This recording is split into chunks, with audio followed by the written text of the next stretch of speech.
Në rrjetet sociale, sa herë njerëzit marrin vesh, unë nuk jam martuar me shqiptar, po jam martuar me polak, më japin shumë vrerë, më quajnë sikur unë tradhtova vendin, prisha gjakun shqiptar, jam martuar me sklav. Po sikur unë t'ju them që ne kemi gjëra të përbashkëta me polakët dhe mbi të gjitha polakët na respektojnë.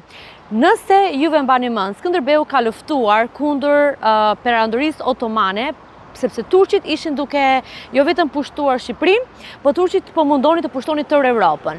Dhe në njëjtën gjë ka bërë një nga mbretërit e Polonisë, që ka qenë mbreti King John III, në 1683 ka luftuar kundër perandorisë otomane në Vjenë, sepse nuk donte që të pushtonte gjithë Evropën duke përfshirë Shqipërinë. Dhe duke kaluar në rrugët e Varshavës, unë pash këtë tabelë. Dhe edhe pse është në polonisht, Jerzeko Kastrioti Skënderbeu, kjo është rruga e Gjergj Kastriot Skënderbeut.